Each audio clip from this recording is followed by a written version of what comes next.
Islanders hockey on MSG Networks is presented by Mount Sinai, South Nassau, and Oceanside. We find a way.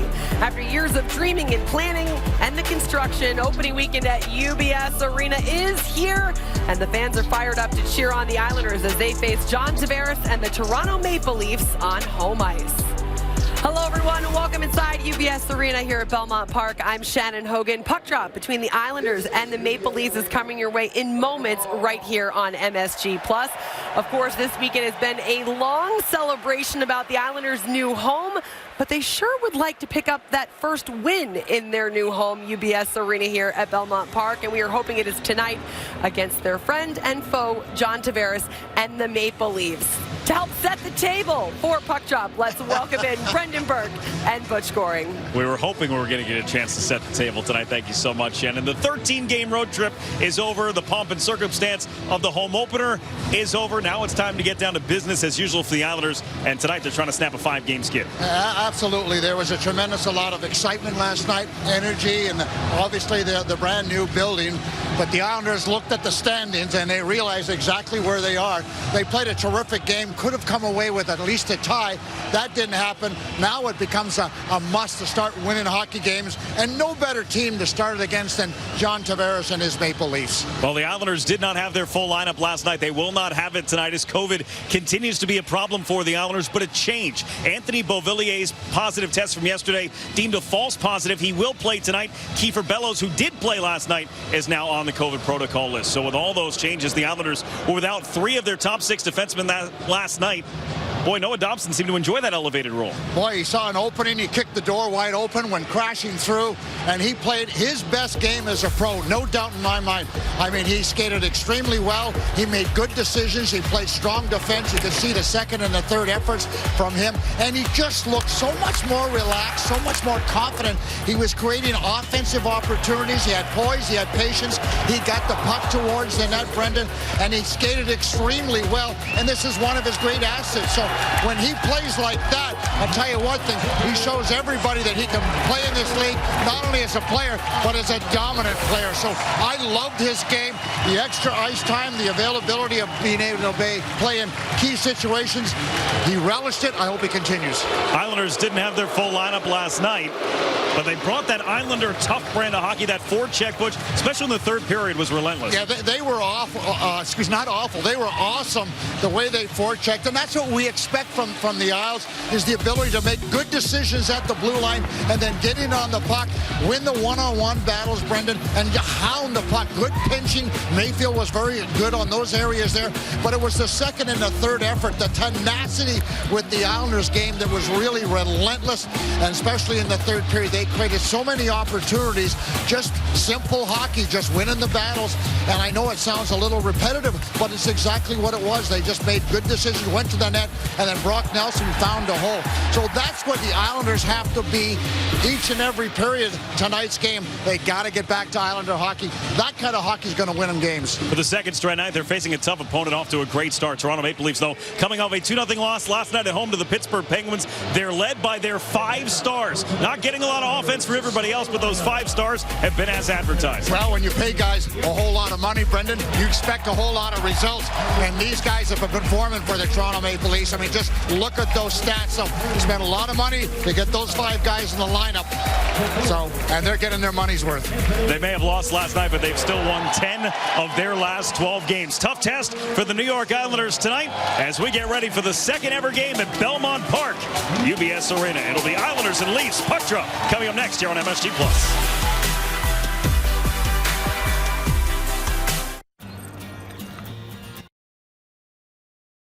And let me tell you, the line was out the door last night to get in there. Everybody wants to see all this new Islanders merchandise, and they should want to see this big game tonight against the Toronto Maple Leafs. Tonight's goaltending matchup is brought to you by Audi. Visit your tri-state Audi dealer today and get behind the wheel of an Audi model you've always wanted. You can see Joseph Woll there starting in net for the Toronto Maple Leafs, and it will be Ilya Sorokin starting tonight for the Islanders. 5-4-2 this year for them. He's had 3 shutouts already for the Islanders, and when he is having his A game, it is A game. Let's go upstairs and join Butch and Brendan for the call of this one. All right, thank you so much, Shannon. Islanders and Maple Leafs for the first time this season. 15th game for the Islanders, looking to snap a 5-game losing streak, coming off a 5-2 loss last night with Semyon Varlamov in net for the Islanders. It is Sorokin tonight, and on the other side, Jack Campbell, best goalie in the NHL so far this season, is on the bench after playing last night against Pittsburgh. It is Joseph Woll in just his second game in the National Hockey League, getting the start for the Toronto Maple Leafs. He did win his debut last Saturday, but he gave up 4 goals in a 5-4 win over Buffalo. And for the Isles, they want to get an early goal on this guy, see if they can't shake his confidence a little bit. End of the day, they don't care how many goals they score, Brendan. They want the win. The Islanders have got to get in that win column, play with some confidence. John Tavares takes the opening face-off. Here's it from the crowd here at UBS Arena. As it's dumped in by the Maple Leafs. Kerfoot took a hit there from Noah Dobson. Islanders still without many regulars in the lineup tonight. COVID protocol has claimed Josh Bailey, Anders Lee, Ross Johnston, Adam Pelech, Andy Green, and now Kiefer Bellows. As Anthony Beauvillier was cleared from the COVID protocol just about 4:30 this afternoon, as this is offside against the Leafs. So Barry Trotz doesn't have his normal complement of players, but the players that he did have last night put forth a pretty good effort. Yeah, he had nothing but praise for his hockey team last night. Felt that they could have at least had 1 point, and with a little couple of breaks here and there, could have won. But he said his team was pretty excited to start the game, and he felt bad for the veterans that didn't play last night because they've been waiting for that moment. No captain in Anders Lee.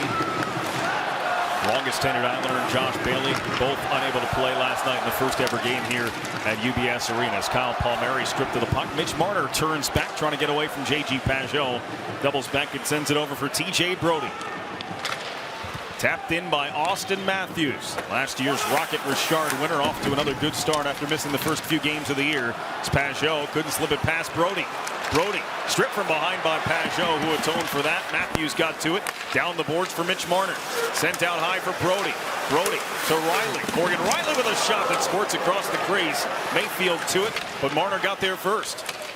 Matthews hard around. Fielded behind by Michael Bunting, getting a chance to play on this top line for the Maple Leafs, which last night it was Nick Ritchie in that spot. A little change, give Bunting a little motivation. Riley's shot hit Marner on his way to the net. Mayfield a quick pass to the wall. Palmieri takes his time, flips it ahead, bouncing puck handled by Muzzin. Barzell got on top of him in a hurry. Forced Morgan Riley to play it up the boards. Handed off for David Kampf. As Kampf keeps it from Pontic. Aho closed in on him. Behind the net, there is Ritchie, centering feed, stolen away, but given away again, and this one rolling on goal off the skates of Andre Kasha. Well, that was a high hit on Hutton by Ritchie. Whistles come because it's offside. No penalty on the play. Hutton got up okay. But a punishing hit from the always physical Nick Ritchie for the Maple Leafs. Not sure if he had his head down but Ritchie came in, and we'll watch the replay. This is a really hard hit. I thought he came up. You see his stick come up above his head.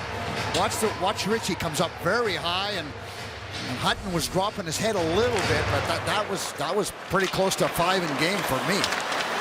Interesting right now, guys. You got the Casey Cizikas, the identity line. They usually start the games, but they're out now. Been struggling a little bit relative to what we're used to seeing with them. And Brock Nelson got the start after the great game he had last night. Oh, there's the penalty. Simmons slashes Clutterbuck's stick in half, and a very obvious call made here as Simmons will go to the box, and we hear from Pierre Lambert and Chris Rooney for the first time tonight.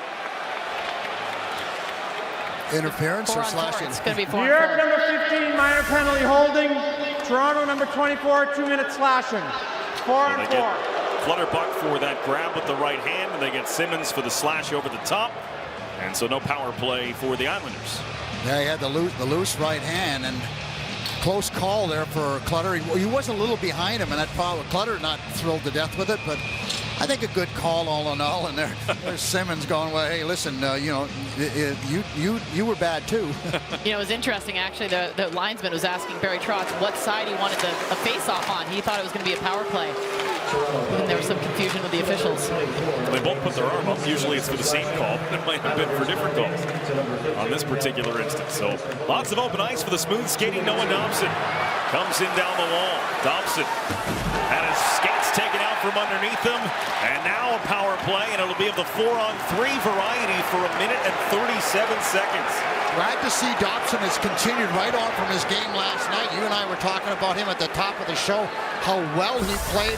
He's an extremely good skater. Minor penalty for tripping. Confidence now with the offensive ability that he has. He creates a penalty opportunity. So Timothy Liljegren is off for tripping. He joins Wayne Simmons in the box. 4-on-3 power play, an early power play here tonight. Not even 3 minutes into the hockey game. No defenseman out there for the Islanders. A lot of puck movers. Aggressive by Barry Trotz. This Islanders power play brought to you by your Tri-State Volkswagen dealers. Those 4 forwards are Nelson, Barzal, Palmieri, and Wahlstrom. Face-off is an important area right now at 4-on-3. Barzal does a little cheating. I liked it, Brendan. Open ice for Nelson.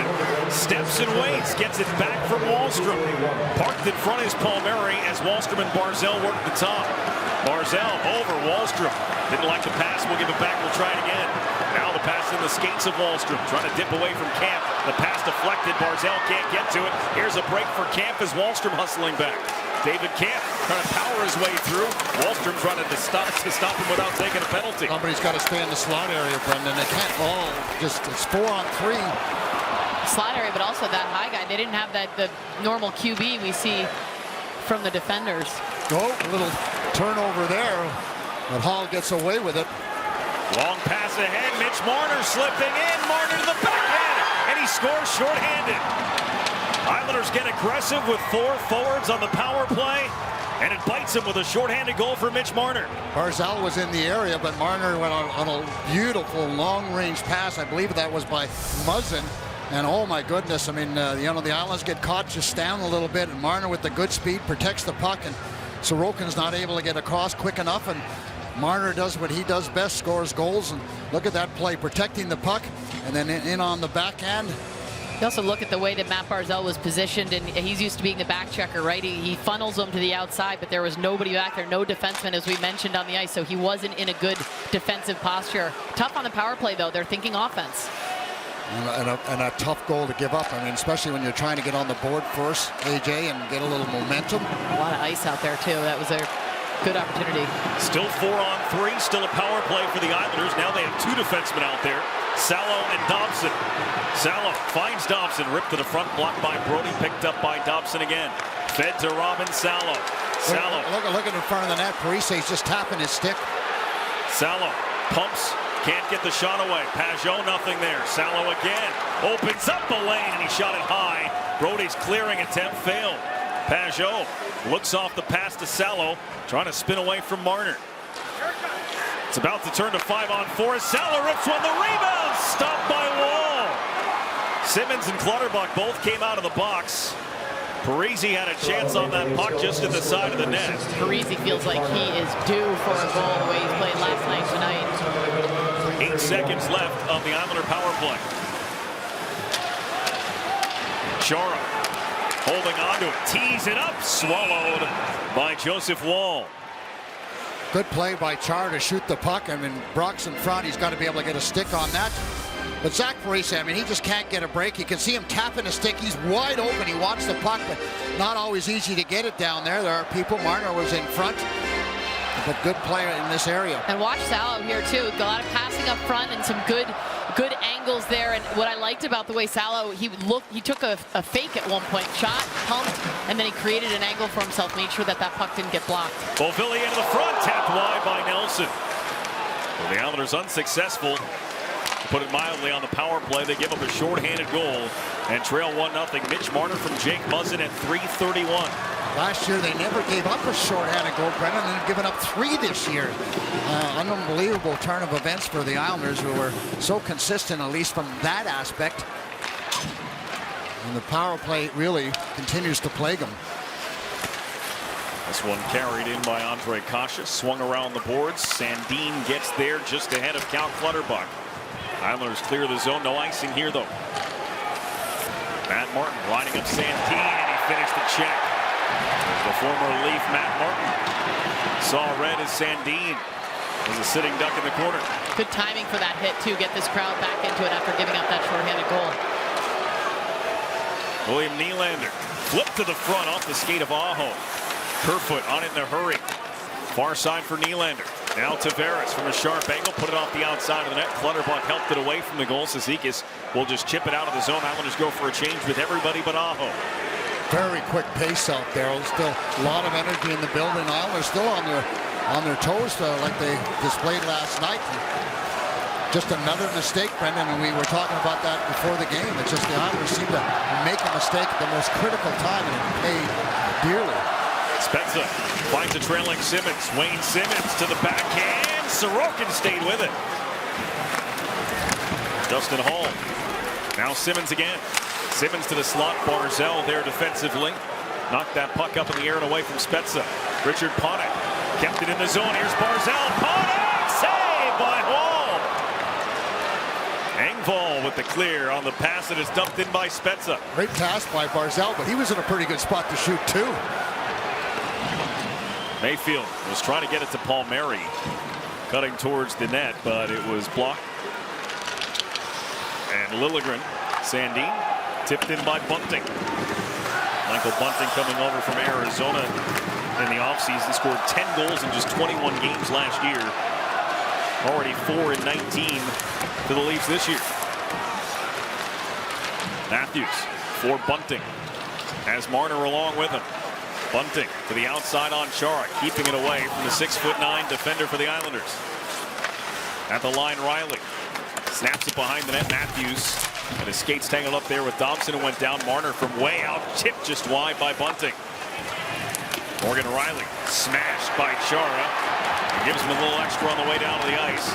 Dobson trying to skate out of the zone and lost it. Islanders there to follow it up. Dumped down by Andreoff in his second game with the Islanders. Well, even though the Islanders gave up the shorthanded goal, they still got their focus going, still have their energy and legs.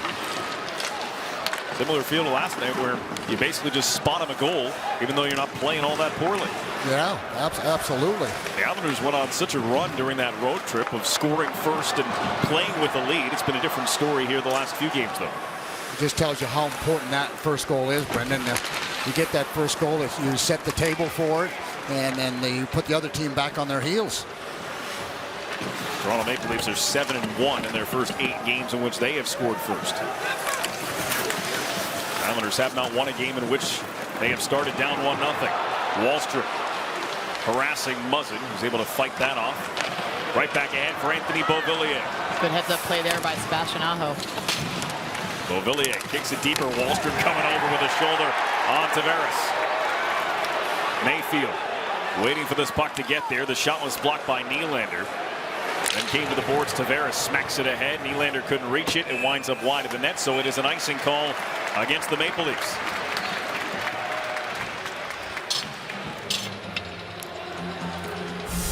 Well, the Islanders has, I talked about the opportunity, good forecheck by the Islanders. Parise gets it over to Barzal, and Barzal was on his forehand, and probably in as good a spot as Panik, but good save by Wall, the goaltender. And then, of course, Wallstrom takes out Tavares. That makes everybody happy in the stands. That shot blocked on its way to the net. As the former Islander captain, current Maple Leaf captain John Tavares handles the puck. Cizikas stole it. Clutterbuck, a rising shot that hit the glass. You got to hit the net. You get chances there. You got to make the goaltender make a save. The Islanders sometimes try to get too cute. You know, when you're not scoring, Brendan, you're just not as relaxed and not as confident. Cizikas had Martin going to the net, and the pass cut off by Muzzin, as Cizikas and Hall are locked up still behind the play. Wayne Simmons chips it in. Thompson there to deal with him. Mayfield for Richard Panik. Had a nice impression in his Islander debut last night. Picked up an assist and looked awfully good in 14 minutes and 42 seconds of ice time as Parise's pass directed up in the air as he was looking for Barzal. Good play by Sandin to be able to knock it to his own teammate. Spezza right back where it came from. Engvall centers, shot, save. Sorokin, big time stop that time on Simmons. Now Sandin moves to the outside. That deflected shot comes in on goal, and Sorokin able to cover it up. We played half the first period already. Leafs up 1 on a shorthanded goal from Mitch Marner.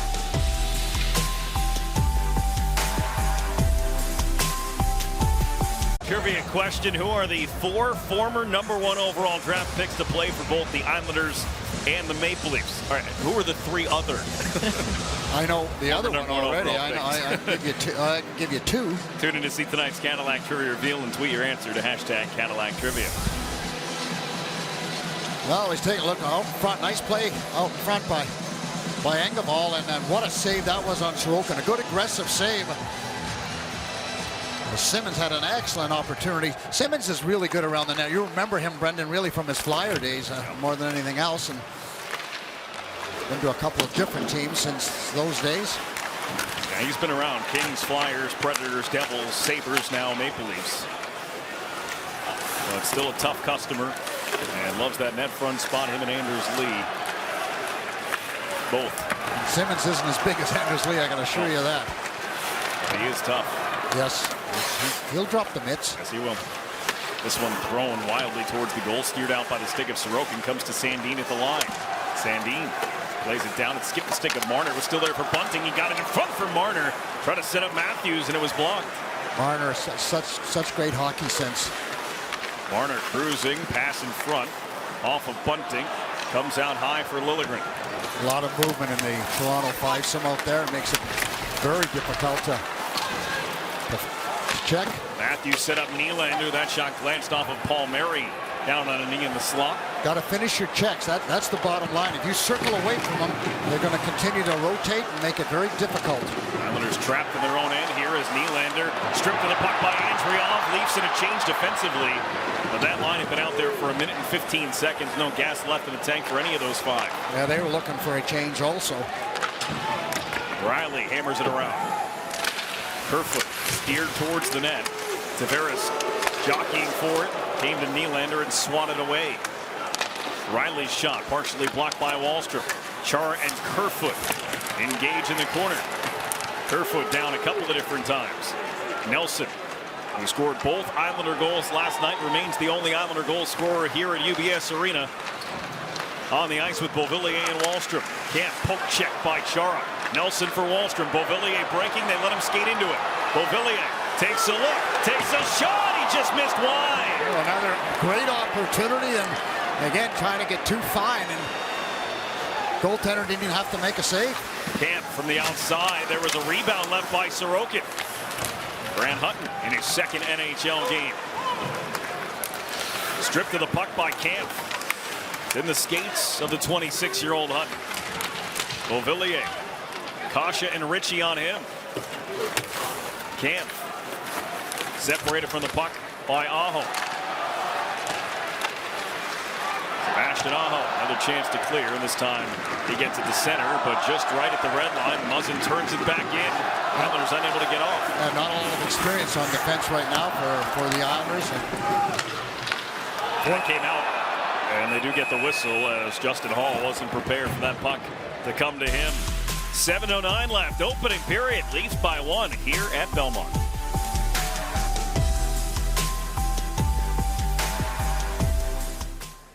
Sheldon Keefe and the Maple Leafs with a 1-0 lead, 4th season, or 3rd season, excuse me, for Sheldon Keefe behind the bench. And after a 2-4-1 start, the Leafs have figured something out. They've won 10 of their last 12, and it's not necessarily the scoring that they're winning hockey games with, Butch. The goals against average, 1.83. That's a different Leafs team. It's amazing how you score more goals than you give up that you win games, Brendan. A novel concept, right? Austin Matthews actually credits to the fact that they gave up business casual for games. They were dressing down. Now they've gone back to suits and they're on a winning streak. Oh boy, that's got to be. It's very analytical, yeah. Brendan. Yeah. Well, maybe it just gets you more focused for the game, realizing you're wearing a suit, and that means it's game time. Yeah, there you go. Maybe it's just we talk a lot about the hockey gods, right? The hockey gods like the suits. Exactly right. Well, you come to practice and you're casual. That's okay.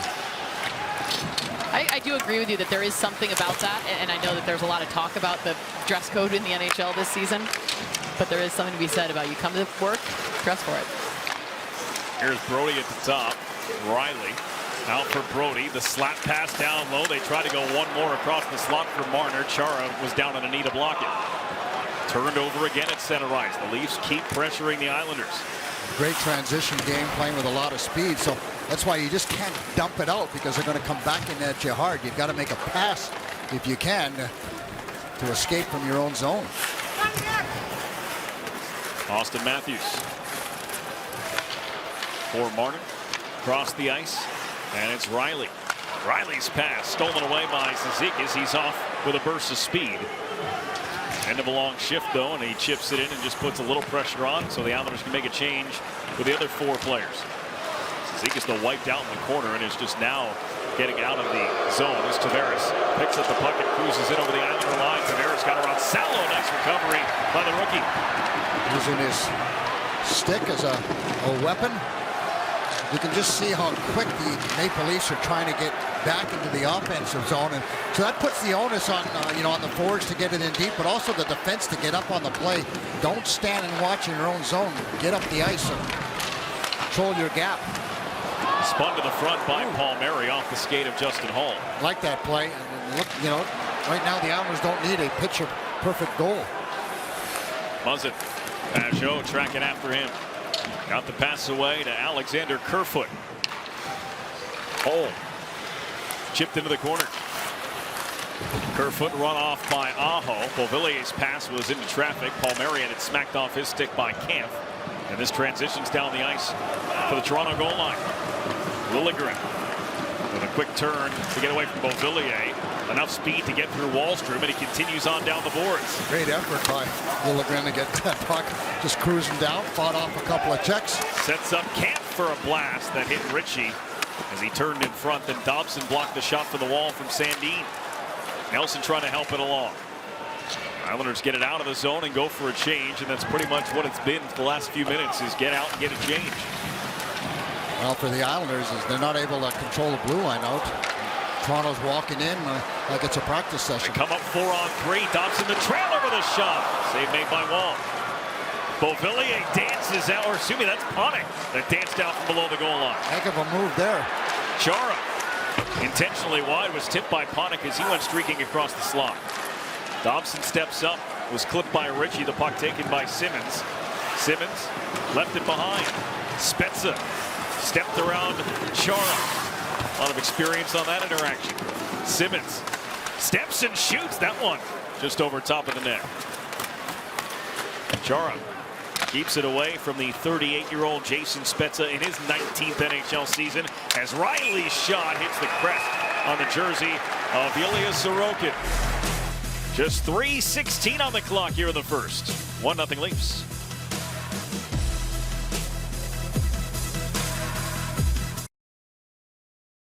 Marner shorthanded so far, 3:31 in. Now we've got 3:16 left in the first. Last night, the New York Islanders celebrated the grand opening of UBS Arena at Belmont Park. Now it's your turn to experience the brand new state-of-the-art home of the New York Islanders. Get your single game tickets today at NewYorkIslanders.com/tickets. Well, we see the matchup here for Barry Trotz, and it's Pajot's line out against Austin Matthews. So Matthews and the Tavares line, their top 6 forwards. Toronto very good on faceoffs, #1 in the league, and they won another one down in the offensive zone. And Brody almost gave it away, and still, as he was trying to recover, was able to keep it in the zone, and the Islanders are pinned in. That puck's not going anywhere. There's no way, and Rescry's going to... I don't get that. If I'm a defensive man in that zone there, Brendan, I don't care what the ref's saying. I'm not moving it. I'm going to pin it. That was a penalty, wasn't it? It usually is. Mayfield took what looked like a cross-check from Bunting. Palmieri overskates the puck. Pajot was right behind him. Spun around to Mayfield. Kept in. Nice little move there along the boards, but he gave it up as Austin Matthews seemed to be waiting for that. And then Salo and Marner came together. Marner gets deep and gets off. Robin Salo with the feet moving. To Brock Nelson with speed. Inside out. Muzzin reached out with that hand and stopped him from getting by. And look how much better the gap control was for Toronto. You know, Toronto's able to waltz right into the Islander end zone, and hence the offensive zone time. And there's another example right there, Brendan, and where Brock Nelson wasn't able to carry the puck all. Muzzin. Wrist shot off the bar. Kerfoot was in front. Sorokin was trying to track it. Didn't look like he picked it up. Hutton couldn't fight through Nylander to get on that puck. Cizikas took it away from Muzzin. Down goes Hutton. Cizikas to Aho, who's got some room on the far side. Into the final 2 minutes here of the period. Sebastian Aho. For Barzal, drags and shoots. Muzzin blocked it. Barzal trying to stay with it. He and Tavares fighting for the puck. And Tavares, as you can tell, comes away with it. Matt Martin gave him a little shove that the crowd appreciates. Aho ahead. Never connected with Parise. Ritchie back in. Nick Ritchie.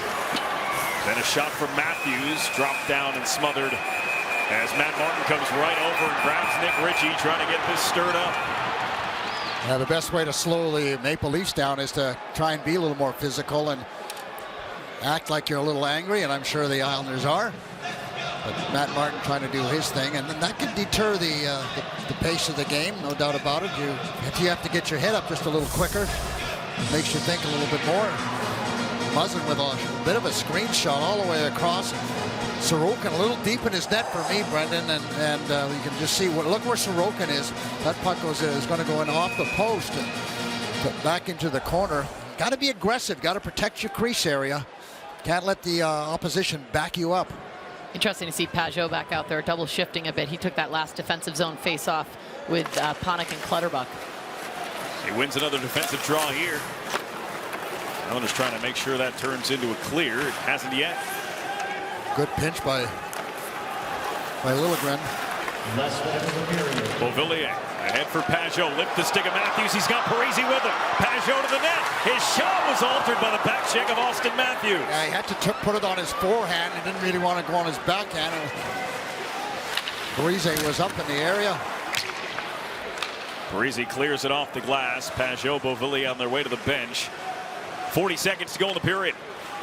Austin Matthews couldn't handle that pass. They say he didn't get a piece of it. He disagrees, but it's an icing and an offensive zone faceoff coming for New York. With Marner and Matthews, who are both right around a minute in shift length at this point. Well, one of the few opportunities, good play by Pajot to steal it from Matthews, but Matthews, credit him. He came back and harassed Pajot just enough, and Parise couldn't get himself in position. It was a tough play, so Matthews loses the puck. But comes back hard defensively, and maybe that's the biggest change in the Toronto Maple Leafs, Brendan, is their desire to play both ends of the rink. Cizikas to the front. It was airborne on Matt Martin. Came to Mitch Marner. Interference there. Oh my goodness, how did they not call that? You don't often see a ref shrug his shoulders, but he did there. Wow. As they deem the contact inadvertent, and play continues here. 13 seconds to go. Matthews steps in over the line. Floats it off the high glass. He's in need of a change, but there's only 5 seconds left of the period. Cizikas turned it over, but stays there battling along the boards. Matt Martin comes to help it along, and the first period comes to a close with just one goal on the board, and it was a shorthanded tally by Mitch Marner. And one mistake for the Islanders, and they paid for it, and unfortunately it was on a 4-on-3, and you're right, it was a shorthanded goal. Overall, hard played period. Both teams on their toes, and both teams well meant. A lot of good things for the Islanders, but spent too much time in their own zone, Brendan. They're going to have to figure out a way to slow the Maple Leafs down in the neutral zone. Coming up, it's the first intermission report brought to you by your local Honda dealers. Shannon Hogan is getting ready. She will chat with Noah Dobson. We'll hear directly from the Islanders' young defenseman and Clark Gillies as the Hall of Fame parade here at UBS Arena continues. He will join Shannon on the set here at UBS Arena. Islanders were outshot 12-6 in the opening period, and their power play, a 4-on-3 power play, bites them. A shorthanded goal for Mitch Marner, the only score for the first period tonight.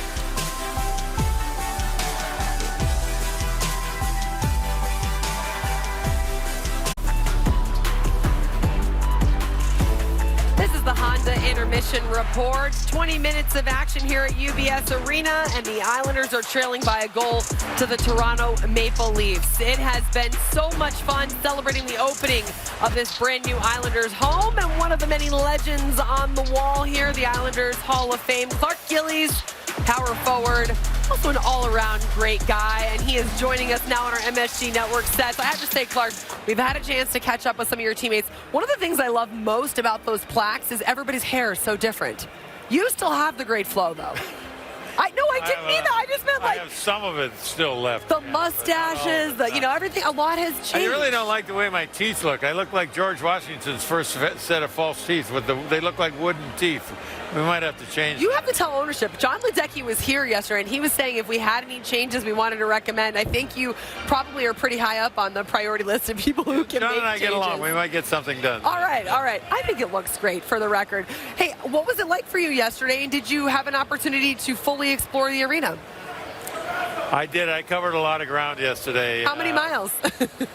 I'm not sure. I wish I had my Fitbit on, but it was probably close to 10 miles between up and down and around and going back and forth to the suites all night long. I got a chance to watch a little bit of the game in the third period. I did realize that the fans really enjoy this place, so it was very positive. You know, we didn't win a game, but there were a lot of positive moments last night, and we were excited. We got to get something going tonight and get these fans into it a little bit. What did it mean for you to be a part of this whole process as they were trying to keep the alumni a part of it, watching the progression, and even just the ceremonial puck drop, wanting to have the Islanders Hall of Famers right there in one of the biggest moments for this building's history? Well, I said yesterday I was very excited all day long, and I said if the team is half as excited about this game as I am, we're going to have a good night tonight. They came out it's tough. I mean, with this COVID thing that's going on with the team, it's too bad, but they're going to have to go through it and get back into action. But it was such an exciting day yesterday to come here and to see the fans. And I mean, I watched News 12 today. I'm watching some young girl coming up the escalator crying, looking at this building. And a lot of people were like that. It's a special event. And last night was a real moment in history that a lot of these fans are going to remember for a long time. And I think people know about you, of course, as you've made your home here on Long Island. So right. It's not just as an alumni or someone who's around this team and understands what it's like with the inner workings, is you're part of the community. So you know what it means to the fans here on Long Island to have this new building. I mean, we've been waiting a long time for this building. It started with Charles Wong 15 years ago or whatever the number is. And to finally have it come to fruition and be a reality for the fans, and to have this building is, I would arguably say this is the nicest hockey arena I've ever been in. The amenities that they have provided for the fans, the room to move around, the sight lines inside the arena are just tremendous. So this is something special that I think the fans, and you can see another great crowd tonight, sold out last night. They're going to enjoy this building for a long time. One of the things I love is the more I do interviews with the alumni, the more of these little stories that I hear on the side, whether they're taking their headset off or they're on here. And I can't remember who it was yesterday, but we were talking about the rock, paper, scissors of the guys of who was and they said that it would be you. Is that true? Were you like somebody that wanted to be on the ice first? Something like that. I would be pushing my way to the front of the line, that's for sure. But I'm not sure I would have thought about the rock, paper, scissors deal, but that was pretty funny when I watched. I think it was Wallstrom and Anderson. Ross Johnson, yeah. Oh, it was Ross Johnson doing it, yeah. That was cute. And to step foot on this ice the first time of all the guys, it had to be pretty special for Wallstrom. They're two of the biggest guys on the team, too, and so I have no doubt, especially with how the size of the players was back in the 80s when you were playing, you probably would have just shoved your way. I would have probably told them if I don't go first, somebody will pay for the consequences. So, yeah. I wouldn't want to get in Clark's way. And listen, John Ledecky is great. He's making all kinds of changes. He helped make this arena happen. We're going to show the people at home the plaque one more time. And the verdict is out, so let us know what you think on social. You know, I have nice teeth. You do have nice teeth. Those teeth have to go. All right, give us a smile. Give us a smile. Yeah, they did the best they could. We'll see if we can get a little touch-up going. Awesome. All right, we're taking a break here on our Intermission Report. Always fun with Clark Gillies. Don't go away. We're going to hear from Noah Dobson when we return.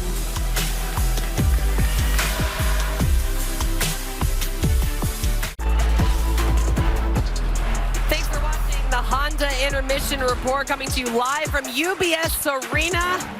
Islanders trailing by a goal to the Toronto Maple Leafs, but Noah Dobson had a strong game last night. He likes the direction this team is headed so far this game. We had a chance to catch up with him as he was coming off the ice. Noah, of course, there was a lot of energy around this building last night, but looking at what was happening down on the ice, it appeared to be one of your better games this season. Feel for you and what was working last night for you? Yeah, no, obviously, like you said, a lot of excitement. It wasn't hard to get excited for that one last night, even tonight. It's a unique building, and we're really happy to have it home. So I think just feed off the crowd. We're happy to be playing back in front of our fans, and just looking to continue to build off that. How do you feel that you guys handled the Toronto Maple Leafs in the first period action? Yeah, no, I thought it was a solid period. We had some chances. Obviously, we like to get that one back. We gave up shorthanded, but I think just keep playing our game, keep pucks in deep, and try and generate some more chances in the O-zone. Last couple of games, it seems like some of those little mistakes have been the things that ultimately have led you guys not to pick up the 2 points that you're hoping for. Is there an increased attention to detail moving forward in this game? Yeah, no, definitely. We got a lot of moving parts with our lineup right now, so I think just trusting our system, trusting our structure, and try and limit those little mistakes. And if we do make a mistake, your teammate have your back and clean up for it. But I think that's definitely an emphasis to focus on the details here. All right, Noah, thanks so much for your time. Good luck the rest of the way. Thank you. Intermission report continues after a quick break here as the fans are still exploring UBS Arena. Make every moment more.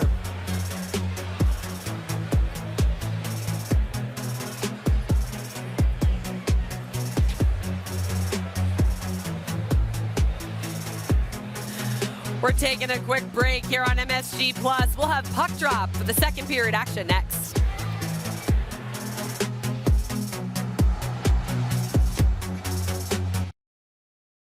By Mount Sinai, South Nassau in Oceanside, we find a way. Well, this Toronto Maple Leafs team has made the playoffs for 5 straight seasons. They've lost in the first round for 5 straight seasons. And Butch, they've got a lot of money tied up in their top end forwards. That is almost half the salary cap for those 4 forwards alone. Austin Matthews at $11.6 million. Yeah, a big dependency on those 4 guys to make things happen. And so far, this season, they've done it. They've attributed to half of the offense for this Toronto Maple Leafs team. So they need the other, 16 guys to pull their own weight and chip in with a goal here and there. But those guys are off to a great start for the Leafs. Casey Cizikas to take the opening face-off of the second period against John Tavares. As the Islanders start, Cizikas, Clutterbuck, Martin. They did not start the first period, but they start here in the second. Islanders certainly had plenty of hits delivered in that first period compared to the Maple Leafs, but they also didn't have the puck a whole lot, which usually leads to inflated hit totals. Yeah, good news, bad news, Brendan. That's exactly right. You want to lead the game in puck possession. Islanders are 1 short on their bench here to start the period. Brock Nelson has not come out of the locker room, at least to this point. Yeah, he took a hit along the boards. I believe it was Jake Muzzin, and I was talking about it, where he had great gap control and looked like, for me, a little bit on the hip, a little bit of, well, I guess you could call it a possible hip pointer. I'm speculating, of course, a little bit, but I do remember the hit. So we'll keep our eyes out to see if Brock Nelson returns to this game. The Islanders certainly already short-handed, missing 3 of their top 6 defensemen as Beauvillier comes to the outside. And up front, they're missing Josh Bailey, missing Anders Lee. Here's a little backhand shovel by Pajot that missed Parisi. Hall has lost his stick. He goes to get it as the puck worked from Mayfield to Salo. Robin Salo with a shot, altered by Parisi. Hall leans on him. Tavares gave it up to Pajot. J.G. Pajot left it behind. Comes off the boards, looks off a pass and takes his shot. And it's handled there by Joseph Woll. Good job by all 3 of those guys on the forecheck, winning the battles along the boards and then moving for one another. Good support and then jumping into the holes, and Pajot finally gets a shot on net. Tried to trick the goaltender, Woll, just by looking away a little bit, but a good shift for those 3 guys. All of the Isles are just looking to have a little luck around the net and find a way to finish. A lot of hard work, Brendan, but leaves you a little frustrated at times because of it. Icing called here. Another faceoff will be back down near Joseph Woll, who is playing in just his 2nd NHL game. Peter Mrazek was signed to be the backup to Jack Campbell, and he is dealing with a groin injury, has been for a couple of weeks and will be for a couple of more. So they've been running Jack Campbell out on a nightly basis, but they played last night at home, lost 2-0 to the Pittsburgh Penguins. But Jack Campbell is having an incredible season. He leads the NHL in goals against average, leads the NHL in save percentage. He's 10-4-1 overall. And I guess if you only have one goalie, having one be that good is okay. Absolutely, and a little bit of a surprise that he's been that successful. It doesn't come in with a huge reputation, but offside. Oh, I thought that was offside. So did I. Panik's pass blocked down. Aho pinched in, has to hustle back now. Ahead of the pack was Bunting, and Panik is able to break it up and throw the Leafs offside for real. Great hand-eye coordination by Mitch Marner, is able to knock that pass down as it was coming all the way across to Aho. Barzal looking to get on the scoreboard. He loves to play against Tavares. Yep. He's made no secret about that. Great competition between the two. Barzal always looking to be on the winning end of that competition. No, I don't think he's ever publicly addressed the press conference after Tavares left when he referred to him as the kid that won the Calder and not by his name. But you would imagine he remembers that. Oh, yes. Here's a puck in front, and it was bobbled in the skates of Andre Kasha. At least that's not too bad way to be called. Yeah, it's not a bad thing to be recognized for as I stand here next to that guy that won the Conn Smythe. We can go with that. Rolls right off the tongue, Butch. There's a shot that never makes it to the net as it took the hands out of the stick of Grant Hunt and out of play. One thing I'm starting to watch more and more with a lot of teams, Brendan, especially on the physical side, is there's more interference going on. You're watching guys, and it's little bumps. It's nothing major. I don't know if you see it down there at ice level, AJ, but I've been watching a number of teams over the last little while, and just seems to be a little more bumping and grinding going on than there has been over the past years. Yeah, no, I agree with you, and I actually think that some of it is they've become a little bit better at manipulating it, and in terms of selling it, what they're doing, going for the puck maybe, even though you look in their eyes, you know exactly what they're trying to do. Good shot by Muzzin, and a bit of a screen shot for Sorokin, but he's able to take it off the shoulder. And Martin coming barreling down the wing with a shot steered away by Wall. Cizikas wrapped back around. Martin couldn't corral it. And Pierre Engvall, his pass was behind Spezza. Martin to Clutterbuck. And it's deep again as the Islanders go into the forecheck.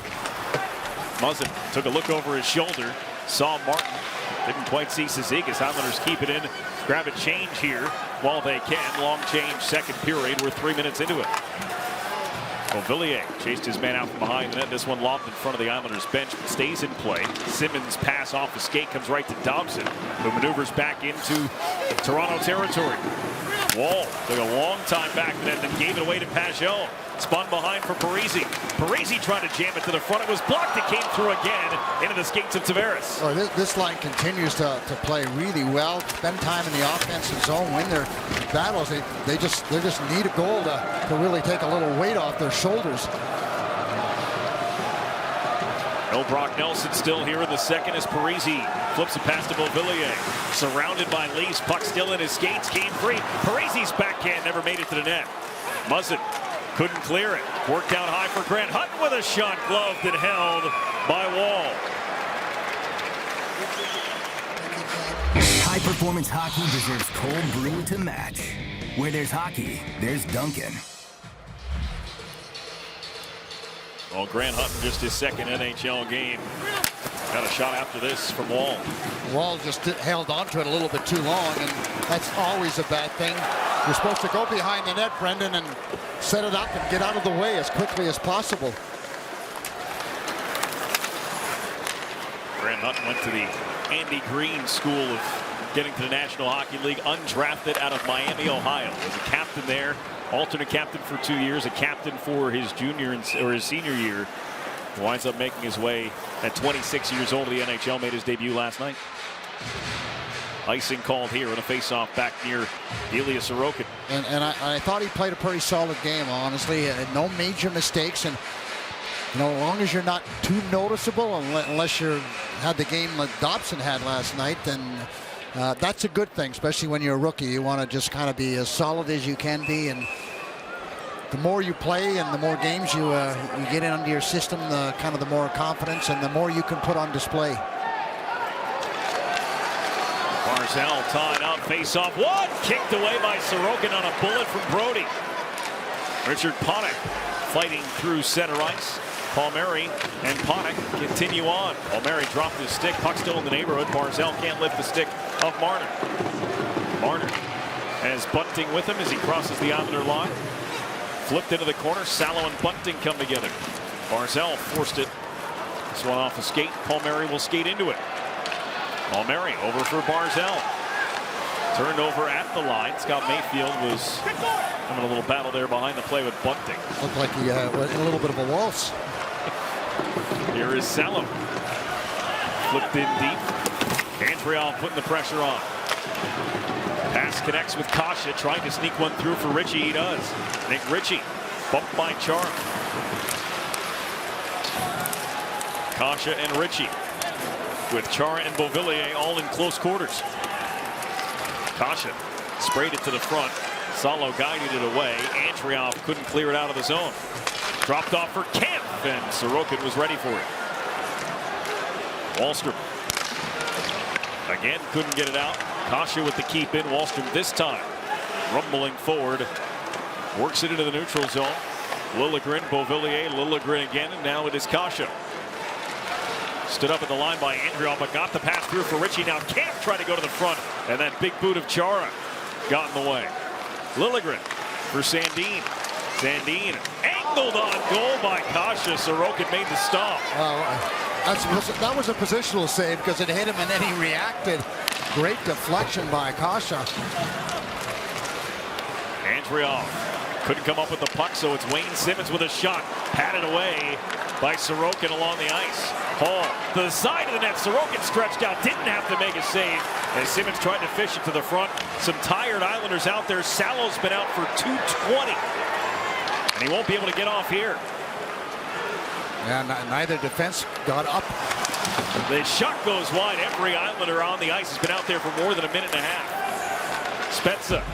An errant pass, and the Islanders needed that. Well, that's a pretty good break, and the Islanders will get off in a hurry. All five fresh for New York. As Aho turns away, that was a 2-minute and 42-second shift for the rookie Salo. Clutterbuck just out in front of Matt Martin. That'll test your conditioning, Brendan. Yeah. Certainly will. Nylander moves on through, dishes for Tavares with a shot off the shoulder of Sorokin. Oh, Hutton threw it behind the net. He's lucky that went exactly where he wanted it to. Turned over, here's Kerfoot. Tried to go upstairs from a sharp angle. Sorokin was hugging that post and puffed up the chest. Toronto trying to extend their 1-0 lead with a pretty good push. Good push, also creative, the way that they're trying to going back across the seam and creating space. And you would notice, AJ, is that their ability to come over the blue line with speed. The Islanders defensive and backing up like this. Austin Matthews drops for Marner, trying to give it back. It was Dobson to break it up. Now it's Palmieri with speed. Driving wide. Palmieri to the outside. Got around Sandin. Kept it going. Found Pajot, but the shot off the mark. No stick for the goalie.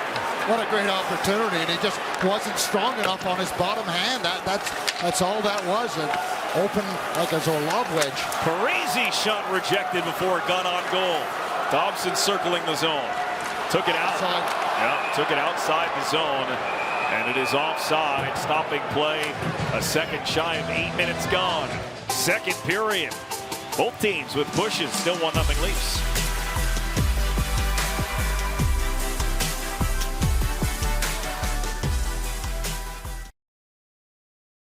Level. This is where the blue and orange army is sitting right below me. And you guys, I was jealous. I saw Denny Potvin got to slam on the drum during the opener last night, and I wanted a chance to do it. So let's see if we can get the crowd going, all right?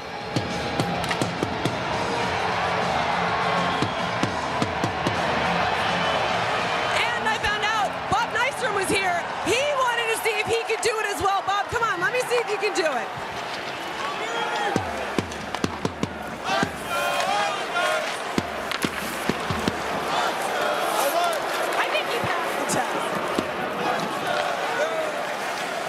Well, thank you, Shannon. Thanks, Bob Nystrom, and thanks to the Blue and Orange Army. Islanders looking for that game-tying goal right now, defending though.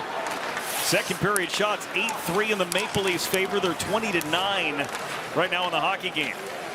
They have just a little more jump than the Islanders. They're winning the one-on-one battles, and they're looking for that second goal is really what they're hoping to achieve. Brody with a shot that was blocked by Beauvillier. Took a crazy carom back out in front, but collected by Barzal. Tavares trying to track him down. Barzal will shoot it in. He's not giving Barzal any space at all, AJ. You know, and what you mentioned in the first period, that they were playing so much in their D zone, they'd get over the red line and just have to chip it and get change, and it's even more pronounced here in this second period. Islanders caught a break there. Would have been icing, but it wound up on net, and Joseph Woll forced to freeze the puck. Yeah, it's been a better period. I thought the first period was okay for both teams and not a big edge. But this period thus far has been all about the Leafs. They really have the Islanders on their heels, and it's just that they're able to get up through the neutral zone with such speed. 13.5 minutes of this game has been spent inside the Islanders zone. At this point, that's a long time to be defending. And for 8 minutes and 12 seconds of that, the Leafs have had the puck. As this one flipped up off the glass, cleared out, Hutton able to stop it. Nick Ritchie was hanging out in the neutral zone. I think he went to go get a stick for the bench. As Clutterbuck and Cizikas navigate that blue line. Yeah, there's Nick Ritchie's stick down in the circle. As a hip check by Hutton stopped Ritchie from advancing, and Clutterbuck sends it back for Sebastian Aho, playing in his 4th NHL game this season. Only played 3 all last year and hadn't played any in the previous couple of years. Here's Palmieri off the turnover. Wahlstrom shot blocked by Brody. Mayfield backing up, cross for Salo. This one from the wrong side of center. No icing though. And play continues. Camp finds Kasha. Spezza over the line. Sorokin put in the corner. Barzal with a full head of steam. At Barzal dips to the outside. Barzal opens up, tried to feed a trailing Salo, had to kick it soccer style back to Barzal, who's pinned up against the glass now. Came free for Engvall. He and Simmons come up ice together. Engvall puts it in the corner. Simmons after it there. Puck still pinned against the kick plate. As Wahlstrom, Engvall, Salo, and Simmons all after it. Salo lost it and went down. Simmons takes the puck, sets up Muzzin, shrugged away by Sorokin. Islanders get it cleared, but at the expense of an icing. It's hard work along those boards, I'll tell you what. I mean, it's both teams fighting tooth and nail. Barzal with taking a couple of deep breaths, but you can see the work right there, especially with the Maple Leafs, and Engvall looks like he gets a little away with a little trip on Salo, and well, if you ain't cheating, you ain't trying, but no, I always say that. Look out. Penalty. Mayfield took down Bunting. Both referees deemed that illegal, and the Islanders will be down a man as the tripping call enforced against Scott Mayfield. Leafs power play when we come back, already with a 1-0 lead. Here's Islanders number 24. First. He tried to get around Muzzin. Muzzin had a good angle on him and went a little awkward into the bench or into the boards right there, and really didn't have another shift after that. And that's a big loss for the Islanders because they can ill afford to lose any more people. They're already down enough. Well, he logged a lot of minutes last night. He was a real difference maker. And I think last night he was very elusive. He was able to get by those checks with the speed that he had, and Muzzin just didn't let him through. Muzzin, a big, strong defenseman. And it's all about angles and gap control. And Muzzin was able to control that and not give Brock much room to manipulate. Clutterbuck clears it. Islanders killing a penalty with Scott Mayfield off for tripping. Brock Nelson, by the way, has played in 316 consecutive games for the Islanders. We saw a long streak for Ryan Pulock end. And we hope Nelson has a chance to come back in this game. We have not heard from the Islanders that he will not return. We just haven't seen him since the end of the first period. Here's John Tavares as the Leafs power play goes to work. It's Riley out high. Leafs power play 7th best in the NHL at this point. They got a lot of firepower, and all of it's on the ice right now. So many of these power plays that I've been watching over the last while is from high to low and then across the crease. Good job there by Cizikas to hold Riley up at the blue line. They want to carry it in if they can. They don't want to play a chip and chase game. It's interesting what you were talking about before, Butch, the getting in the way, the interfering. Mitch Marner just did it. I watched it, but he sort of glanced off of him, so it wasn't a penalty. It's these subtle plays that these guys make in a zone entry situation like that to try to block out. Leafs power play 0 for 4 last night, but still 10 for their last 28. As this one is cleared down, the Islanders uncharacteristically giving up a couple of power play goals last night to Calgary, both on tips from the mid-slot from Andrew Mangiapane. They had killed 18 of 21 before last night. Good job there by Chara, again maintaining control of that blue line and using that long stick that he has. Sandin off his stick. That was Pajot's stick that put it near the net. Sandin out here with 10 seconds left on the power play for Toronto. Mayfield standing in the box and waiting as Sandin's shot hits the ankle of Chara.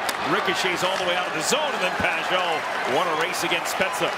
Great job by the Islanders PK unit that time. I mean, Maple Leafs didn't spend 10 seconds in the offensive zone. So let's see if the Islanders can generate, again, some momentum from a great penalty kill. This one up and over the glass. Did not allow a shot on goal during the 2-minute advantage for the Maple Leafs. Well, I've talked about Chara using that long reach and controlling the neutral zone. And that's Spezza trying to get in, and you can see the long reach of the arm of Chara. Took that block as well. As Justin Holl wanted, Kasha finds Kerfoot instead, and now Camp stripped by Barzal, then his stick lifted by Camp. Kerfoot looked maybe a step offside as this pass to Kasha, blocked down by Aho, and then thrown off the side of the net. Dobson spinning away from Kerfoot. Oh, that puck was awfully close to going in off Dobson's stick. Dobson finds Aho. Aho to no one in particular. Kerfoot with a shot. Dobson down to block it. Beauvillier stumbles as he heads up ice 1-on-3. Yeah, look at the back check, how hard the Maple Leafs are coming back and making it very difficult for the Islanders. Wallstrom stole it off a turnover and then lost it. But the Islanders hounding the puck, keep it deep. Islanders have managed just 10 shots on goal. Barzal trying to set up Palmieri with the goaltender out of the net. And then Palmieri whistled for a penalty. Oh, that's a bad call. That is not a good call. It's a holding call. It's a Palmieri penalty. The Islanders will be shorthanded again.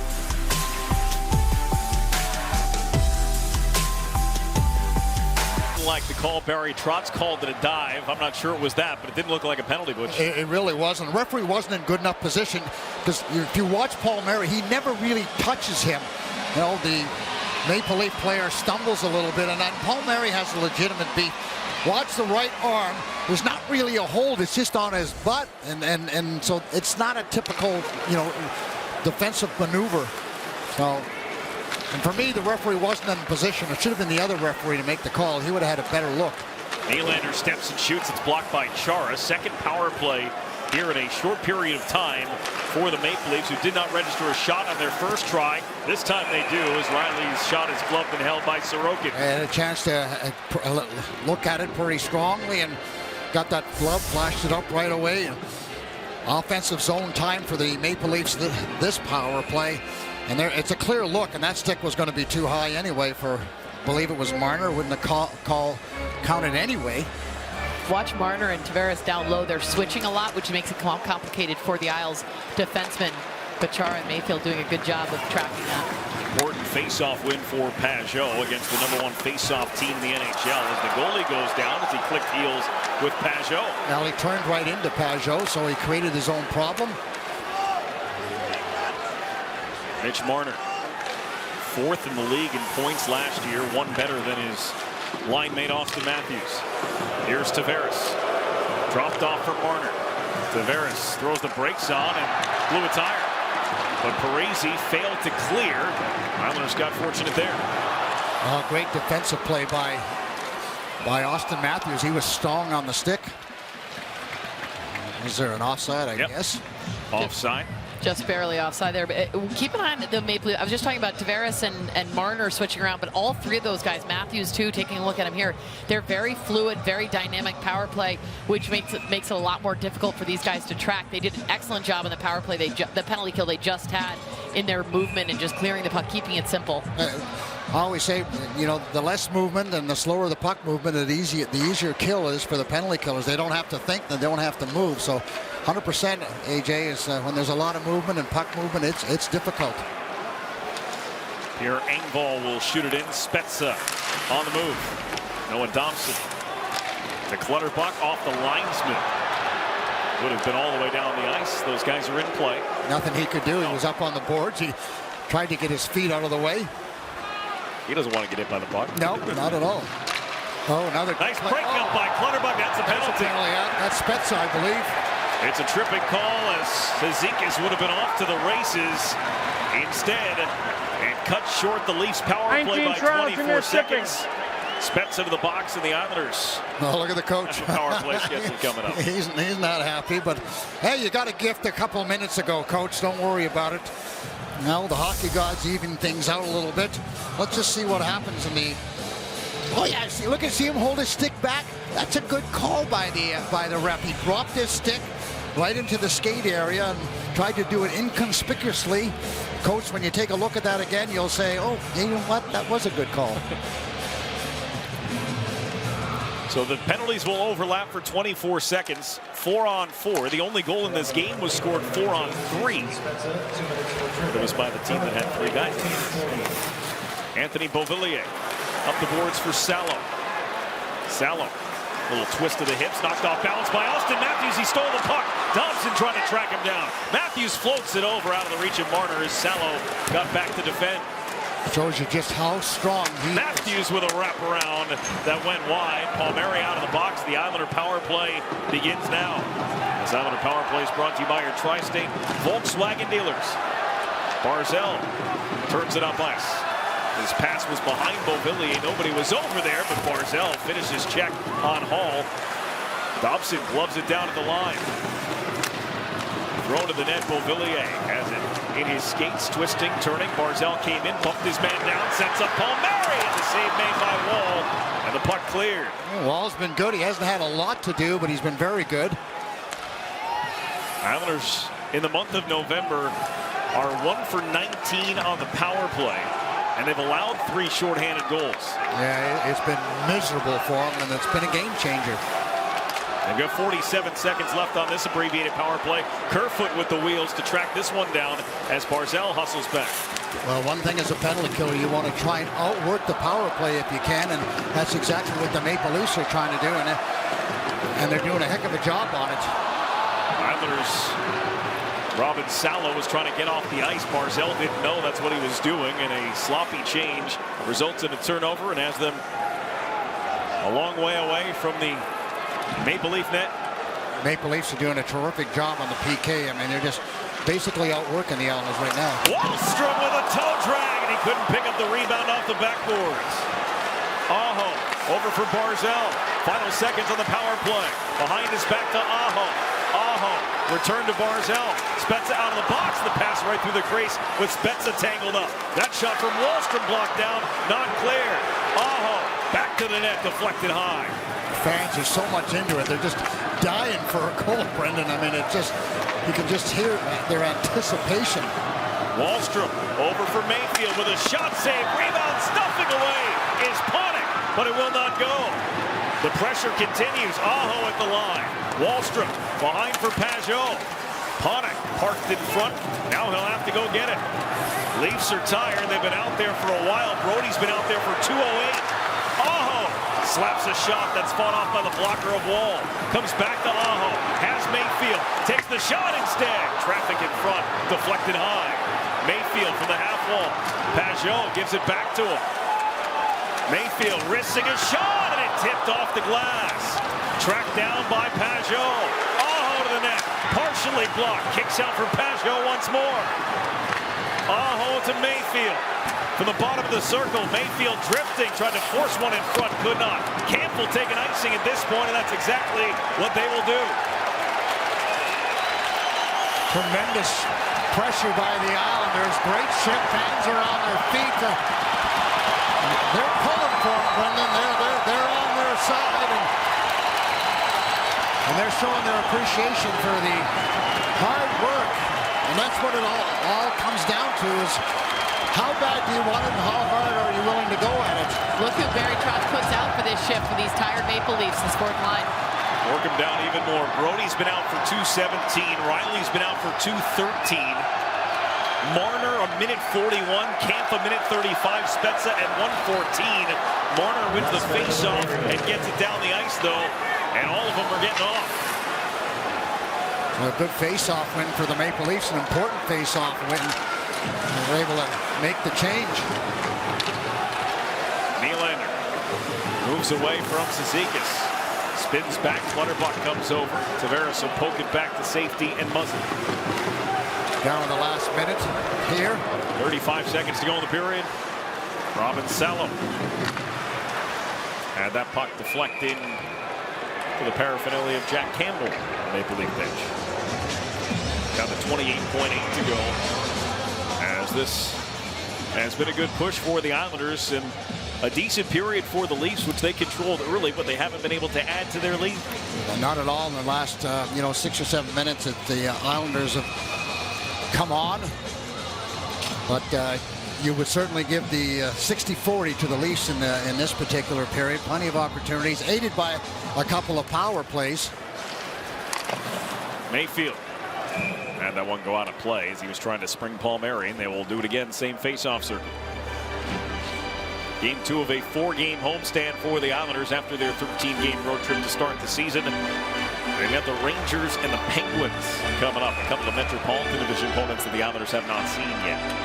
Where's the easy game?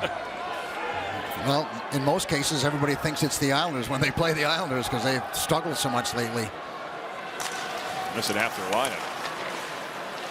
As Palmieri turns and looks, the pass collected by Anthony Beauvillier. 17 seconds to go in the period. Beauvillier along the boards. Pajot with 12. Beauvillier to the net. That's blocked by Sandin. Here's Kasha racing ahead. 5 seconds to go in the period. Kasha nearly split on through Sorokin. Will play it off to the corner. And period number 2 ends the same way it started, with the Leafs up a goal. Well, as we just talked about, Brendan, was a lot about the Maple Leafs, aided with the 2 power plays. And after the Islanders successfully killed the penalties, they started to get on their toes, and just a tremendous effort by the Islanders in the last 5 or 6 minutes as they got into their work mode and started winning the battles and the races, and that's what the way they have to do. You got to spend time in the offensive zone, which means is the longer you can do that, Brendan, then the less offensive ability the Maple Leafs are going to have, because they're going to play the chip and change game, and that's what happened early on for the Maple Leafs. Coming up is the second intermission report, brought to you by your local Ford stores. Visit buyfordnow.com today. Casey Cizikas will join Shannon Hogan. So will A.J. Malesko to talk about the first 2 periods tonight between the Islanders and the Maple Leafs. Shots were 13-7 Leafs in the period. Score is still 1-0 here at UBS Arena.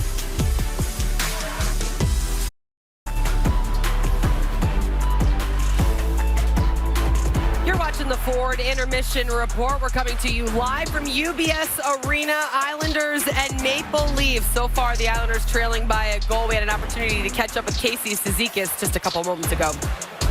Casey, a different energy out there as it kind of was building as the period was going on. When you're starting to win those battles and have that extended time in the offensive zone, how much does the difference does it make in a game and really at the end of a period? It's huge. Carry that over to the next period and, just keep rolling, keep going line after line. Follow up the shift before you and keep working, and eventually we're going to get that puck and we're going to put it in the back of the net.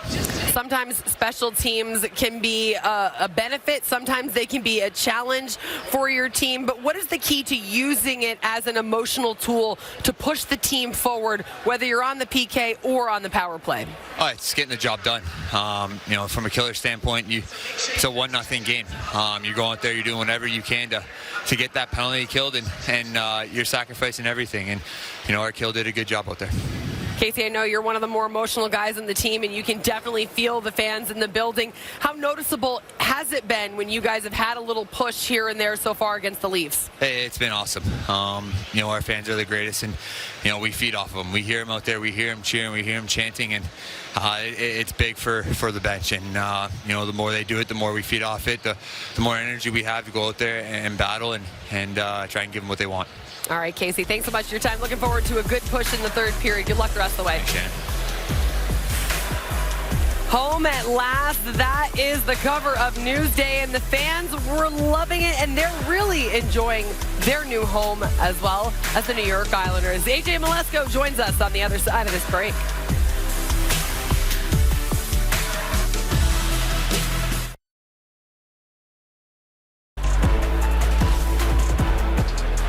This is the Forward Intermission Report. Wednesday on MSG +2. Isles taking on their rivals, the Rangers. Live coverage at 7 o'clock with Islanders game night and puck drop at 7:30 Wednesday on MSG +2, or you can always stream it on MSG Go. Shannon Hogan, AJ Malesko with you all night long. AJ's been between the benches, getting comfortable with her new home, one of the best seats in the house here at UBS Arena.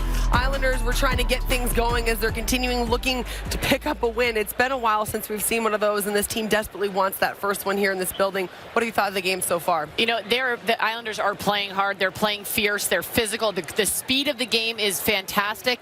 They are playing too much south of the red line, too much in their D zone. Once they get over the red line, they've got to chip it in, go chase it, get a change, and that's something that they need to change. They started doing that a lot in the first period, and we thought maybe they'd come out of it in the second, more on their heels. So now they've had some chances. They need more chances and capitalize on them. We had a chance to catch up with Noah Dobson in our first intermission. He was one of the defensemen that kind of stood out to you last night, and in the first period he was trying to continue with that. Who else has kind of caught your eye a little bit here when it comes to the D-Corps? You look at the way that all of them have played. Dobson's still jumping in the play. Aho, you've got Salo. They're all doing a great job. But Zdeno Chara, I thought, has had a great game so far. And one of the things, the reason he was brought on, he's 44 years old, so he's not being brought on for his mobility. And even when he was in his prime, that really wasn't what he was known for. He's big. He's smart. He positions himself well. Look at how many times he's blocking shots coming through. A lot of it is on the penalty kill and defending that blue line. Butch and I have talked about it during the game. He's out there. He's using that long stick, preventing them from entering the zone. I've been impressed with him through 2 periods. Yeah, 4 blocks, 3 hits, 1 shot on goal. Under 15 minutes of ice time. And how about that note at the bottom? 102nd career game versus Toronto is tonight. And I would like to correct you. It is not 44 years old. It is 44 years young. Clearly. And he's still playing at this high level of the game, and of course excited to be around it. The defense has been key for the Islanders, but you need to get chances, and they're not going to have a bazillion chances. This is not a team that is built on scoring 5 goals in a night, but you need more than 1 or 2. Yeah, and they have gotten some chances. They do need more. They need some quantity at this point. They've gotten some good quality chances, but it's not just about that. Last night they got their chances, and they only capitalized on 2 of them. They have to make sure that they're really bearing down. Palmieri had an excellent chance right there. Wallstrom showing some dangling, a toe drag. Butch was talking about how they're missing the net in the first period.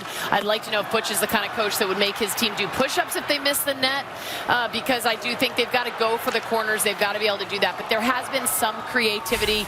There's been some movement in the offensive zone. They're funneling pucks to the front of the net. They're just not enough of them. And part of it is just not enough sustained offensive zone time. So that's going to be a change that they've got to make in the third period. Easier said than done against a team like the Toronto Maple Leafs. Did your coaches make you do push-ups? They did, but as a coach, I don't do that, because with kids coming up, you want them to shoot for the corners. If you make them do push-ups, they're shooting right here at the goalie. So I'm not a fan of that either. All right, great stuff with AJ Malesko. She'll be with us for our post-game show. And, of course, back between the benches, joining Butch and Brennan for the call of the third period action. The line outside of Isles Lab has been long. Everybody wants to get inside. Experience with the great hospitality of UBS Arena at Belmont Park. Single game suite rentals are now available, and let me tell you, they're gorgeous. Reserve your suite today at NewYorkIslanders.com/suites before they are all gone. Now it's time to check the line, presented by FanDuel Sportsbook. Make every moment more.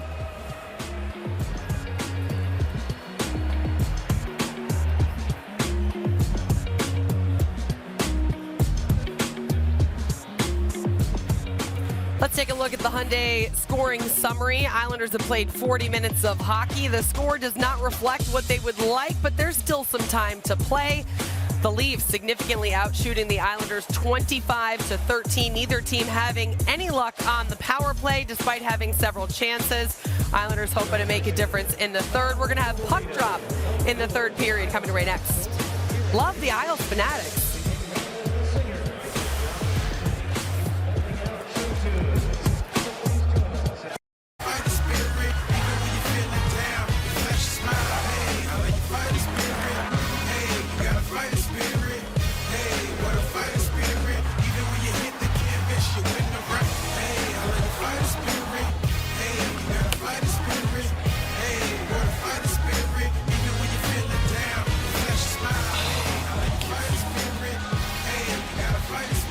This beautiful building hasn't seen too many goals. Islanders down 1-0 to the Maple Leafs to start the third. Islanders hockey on MSG Networks is presented by Mount Sinai, South Nassau in Oceanside. We find a way. Before we start the third, let's answer our Cadillac trivia question. We knew this guy was one of them. 4 former #1 overall draft picks that played both for the Maple Leafs and the Islanders. Did you get the other 3? We gave you this one. This was the obvious answer. I believe it was Berard, and it might have been Wendell Clark. Billy Harris. And Billy Harris, yes. I forgot about Billy. I was trying to think. That's tonight's Cadillac Trivia answer. Can you stump us? The experts, tweet your own questions. Use the hashtag Cadillac Trivia. Well, usually 2 out of 3 is not bad, but I got 3 out of 4. That's good. That's even better. Cizikas, Clutterbuck, Martin to start the third as the Islanders have only registered 13 shots on goal against Joseph Woll, who is playing in just his second game in the National Hockey League. As if the Islanders don't have enough problems. Now Brock Nelson has been out of the lineup since the first period. And you're talking about needing goals. Well, that's a guy that knows where the back of the net is. So the Islanders are certainly having to do it the hard way. He's the only Islander that scored yesterday. Scored them both in a 5-2 loss to the Calgary Flames. But if you're keeping score at home, that's Ryan Pulock, Adam Pelech, Andy Green, Josh Bailey, Anders Lee, Ross Johnston, Kiefer Bellows, and now Brock Nelson. All out of the lineup for the Islanders. The list isn't getting shorter. It seems to continue to get longer. But you got to do what you got to do. You got to play the hand you're dealt. Brendan Burke, AJ Malesko, and Butch Goring with you here tonight as the Islanders looking for their first win here at UBS Arena. Parisi sets up Beauvillier. He's in! He can't find the handle on the backhand as he had Woll down and out. He is really upset with himself, and that's just total frustration. Gave him a fake, wanted to go to the backhand, go high up over the glove, and just lost control of the puck. So the Islanders is like they can do no rights thus far. Bunting with a shot blocked down. Austin Matthews twisting, turning, and a nice job by Sorokin to stay with the shot from Matthews. And he was really aggressive too. He kept coming towards him, made a really nice save. And what a nice pass by Parise. But watch the move, and then he just loses the puck, slides right off his stick. He's in a little tight. Need to get it a little sooner, but look, there's the fan. He's got him cold turkey if he just lifts it up and it doesn't slide away on him. He also, his hands got a little tight there and close to him, so he wasn't able to elevate. But there was space there. He could have slid it in right on the ice if he hadn't lost control. What a move. What a setup by Parise. Oh, beautiful, beautiful play. And Zach Parise's had another really good game. And really, I mean, and it's an important, I guess, element that he's missing, Brendan, is he can't get on the score sheet. You know, can't fault him for effort in any way, shape, or form. 3 assists so far for Parise on the season at 4 shots last. This one knuckled on goal, dug out at the side of the net by Ritchie, but Barzell was there to clean it up. Pass was behind Paul Murray. He scored just 1 goal in 14 games this season. As Ritchie hustling after this one along with Grant Hutton. Camp to the front, they score! Andre Kasha on the setup from Camp. And it is 2-0 Toronto. And it was all about Ritchie, really. Ritchie made a tremendous play as he went in on the forecheck and won the battle. And then Kemp followed right up and got able to get the pass. Watch the good forecheck. Well, this is Ritchie going in on Hutton. Well, look at this play right here. He wins the battle, chips it back in the corner, and then a pass out in front as the Islanders are a little slow to get back. Yeah, this also started going the other way. There were 2 broken passes just off their stick in their neutral zone transition for the Islanders going on the offense. And then it comes back, and actually it could have been close to being an icing, but Matt Barzal got a stick on it right in front of me, right around the red line, preventing the icing, and that sets them up for that opportunity. Just exactly right, AJ, but boy, you got to be impressed with the way the Maple Leafs forechecked there. I mean, they won the battle, and couple of battles and made a quick pass, and the Islanders again with a little mistake, and they pay dearly again. And then where it should have been 1-1 now is 2-0. Well, you just look at that. These forwards, your right foot, they're fast, they're relentless, they reload hard. That's the other thing too. Coming from their defense, every time they lose it, they reload, come back harder than the first time. Andre Kasha, his 5th of the year as Muzzin, had to recollect it, and it came out through neutral zone. Spezza will shoot it in. This is the 20th game of the season for the Toronto Maple Leafs. It is the 15th game of the year for the Islanders. So the Maple Leafs have had as many home games as the Islanders have had road games. They have spent a lot of time in Toronto, as Mayfield's shot was tipped by Clutterbuck, but doesn't wind up on it. And as Riley dealing with Cizikas, Clutterbuck comes in and throws a hit. And Tavares pushed ahead for Kerfoot. Nylander had that one get by him. The bouncing puck. Martin turns Brody right into Clutterbuck, but he got rid of the puck. Tavares lost it. Martin wraps it hard for Mayfield. Changing sides for Salo. Salo with a shot. It got through. Rebound pushed wide. Clutterbuck back in front. It rolls right through everybody in a blue sweater. And now Nylander turns on the Jets. Nylander trying to take Salo wide, and his shot missed the net wide. Good work by that Islander 4th line. Got a couple of pucks into good areas, but not the most important part of it. No, and then the puck will bounce in a certain direction, and right now the Islanders go in the opposite direction. They can't guess right. Turnover, and there is Sorokin with the glove on the try from Bunting as he was falling. Bunting sets up Austin Matthews in an aggressive save by Sorokin. Pajot couldn't spring Beauvillier. Then Mayfield stripped from behind by Bunting, stayed with it, but it's Marner behind his back. Back door, and Sorokin got there on Matthews. Oh my goodness, I mean, you talk about tremendous saves. I mean, Toronto relentless in the offensive zone. I mean, they are on their toes, they're jumping into holes, and they're making it incredibly difficult for the Islanders, and Sorokin's had to come up with 2 or 3 glorious saves to keep this game within reach. Already 6 shots for the Maple Leafs in not even 5 minutes of play here in the 3rd period, including the goal as Barzal, and a little headlock there from Kasha. Dobson sets up Chara on the stick, snapped in half. That's not a small stick, but it gave way quite easily as the big man Chara flexed it. Now he's trying to play defense on Ritchie without one.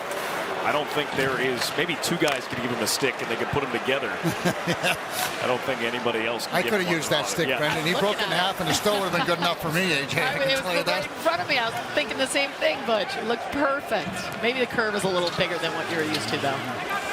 Yeah, I was a centerman. You got to pass on both sides. You could see in that last play when Char lost his stick, he was yelling to his teammates that he has no stick, making sure they knew get the puck out. He needed a change. Spezza for Engvall, and as it jumped his stick, he was closed off by Aho. Clutterbuck coming over on Hall. Hutton escapes from the corner, pushed on for Aho. He'll send Cizikas in. Muzzin, a little legal interference as Matt Martin throws a shoulder onto Simmons. The puck was still there. Neither were quite aware of that fact. And then Engvall over for Hall. Maple Leafs get center ice and get it in. Nice changes, short changes for both teams, trying not to extend their shifts. Wahlstrom to the boards for Andriov. Glove down by Pajot. Nylander. A little help from Tavares. Off of Mayfield's stick comes to Kerfoot. Kerfoot throws the brakes on. Short pass. Pajot couldn't grab it. Wahlstrom can. 3-on-3. They come across. Wahlstrom with some space with a shot, and a standing blocker saved by Wall. Good save there. Pajot just cleared out Brody, trying to gain a little advantage. Kerfoot coming deeper. Brody has plenty of time now with the Islanders making changes. Palmieri still through the hit. Brody moves it for Morgan Riley. Look out, that one rockets off a stick right into the Islander bench and back onto the ice. Almost 7 minutes gone here in the third period. 1-0 has become 2. Andre Kasha with the goal.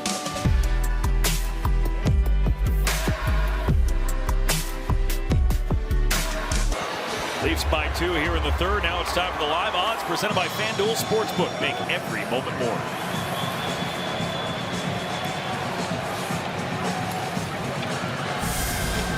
Now Sorokin has really kept this team at bay for most of this game, but watch this save on Austin Matthews as he just reads the play, and he's so quick, and he doesn't just slide sideways, Brendan. He's able to push forward at the same time, and that takes away a little bit more of the net, and that was a huge save because it would be 3-0 instead of the 2. And the way this game has been going, where the Islanders really haven't had a lot of good scoring chances, a couple. Puck has bounced away on him or slid away on him, and the goaltender hasn't had to make a tough save yet, Brendan. He has not had to make a tough save. It's Marner with a shot, and that one winds up in the netting off of Sorokin. Impressive about that play too, Butch, that you were just talking about, is you chose the elusiveness of Austin Matthews, and we could say the same about Mitch Marner too right there. They're able to elude their defenders. J.G. Pajot was the one who was defending Matthews, and yet he was able to get body position, move, get inside, and get that position to have that opportunity. They just seem to have a little more quickness than the Islanders, and not only offensively but defensively. And I'm watching the Leafs come back. I mean, there's 4 guys coming back hard all the time. I mean, there's no let up in their game at all. So there's a lot of back pressure, and that allows the defense to stand up just a little bit more. I mean, you're a former defenseman, so you understand what happens when you've got all that kind of support. It changes your game. Well, you know, but you talked about it in the first and second period that they weren't defending their blue line. Their gaps were off, and a lot of that as a defenseman is that you got to look up and see what kind of back pressure you have. If the forwards aren't there to help you out, you can't be as aggressive. Centering feed for Bunting. Penalty coming up here against the Islanders as the stick got into the hands of Bunting. As Wall just now getting the memo and making his way to the Maple Leaf bench. Extra attacker on in the form of William Nylander as Matthews' shot tipped away from the net. Mayfield dumps his man down. Bunting again. The touch is made, and the Islanders will be shorthanded here. Down 2 in the third period. And Mayfield actually dumped Buntington into the goaltender, Sorokin, so had the puck gone in, wouldn't have been any goaltender interference. A little hooking call. That it was him, the guilty party. There's Zach. Yeah, you know, you get your stick up and it gets caught in the glove area, and that's a no-brainer. That's no argument. And we're looking at it in slow motion, but he could have come on the stick side there, just lifted the stick quickly, avoided a penalty, and also defended that better. So Parisi will sit for 2. Islanders nearly doubled up in shots at this point, 33-17 for the Leafs. And that's a fair indication of the game too, Brendan. I mean, it really is. The Maple Leafs have been the better team thus far in this game. Cautious goal 2 minutes in, made it 2-0. As Bunting's pass goes out to center. This is the third power play of the game for Toronto, 0 for 2. Their penalty kill does have a goal, but their power play does not. Sandin with a rising shot, and it's gloved by Sorokin. Now, you could still bet on any player to score a goal on FanDuel Sportsbook. Make every moment more and get in on the action now with FanDuel. Well, Toronto brings out its #1 power play, and one thing they've done is move the puck around incredibly well. They've had some good opportunities, so the Islanders will have a challenge here. 5 All-Stars on the ice right now. Yeah. As Austin Matthews drops it off for Morgan Riley. Marner, Nylander, Tavares, the others. Marner pumps and waits, then thrown to the net. It was deflected and still stopped by Sorokin. Mayfield cleared the rebound away, and Pajot will throw it the rest of the way. With the All-Stars on the ice, there's also a whole lot of dollars on the ice. It goes part and parcel, doesn't it?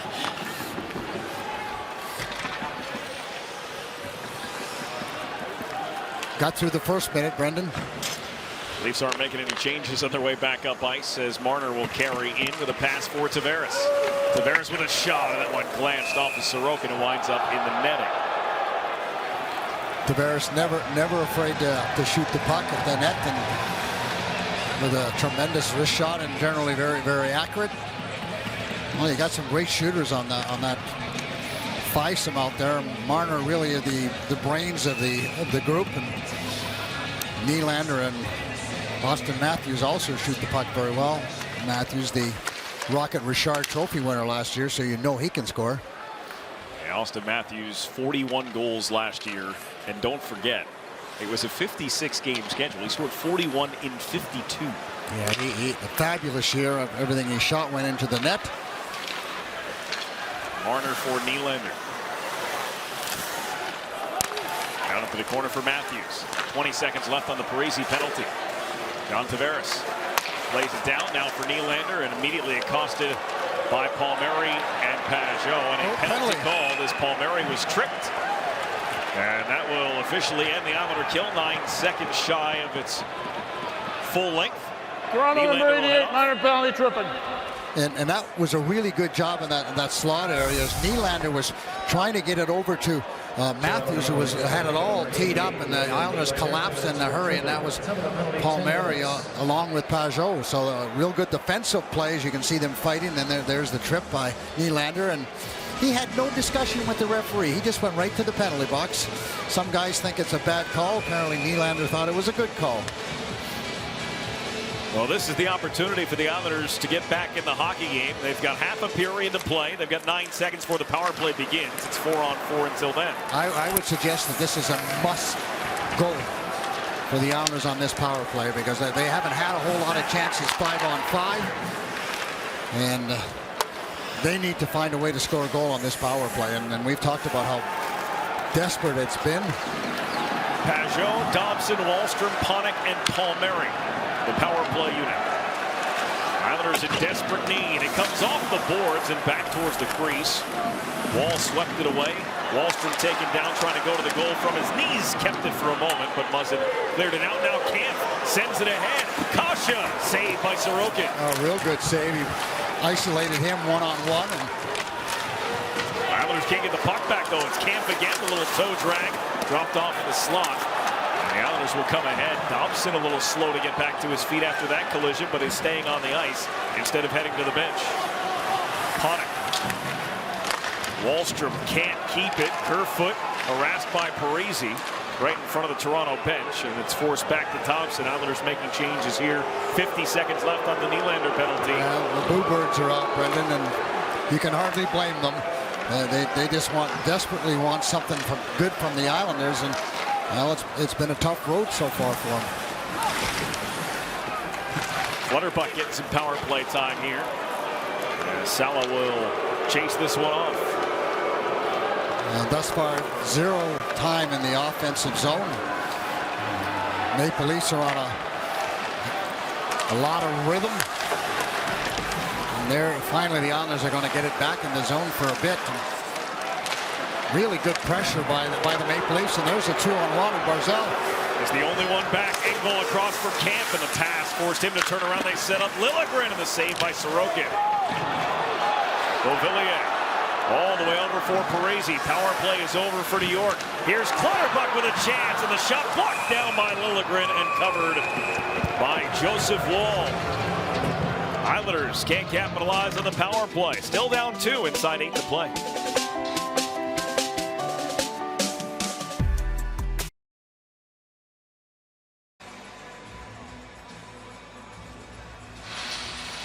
Maple Leafs lead it 2-0.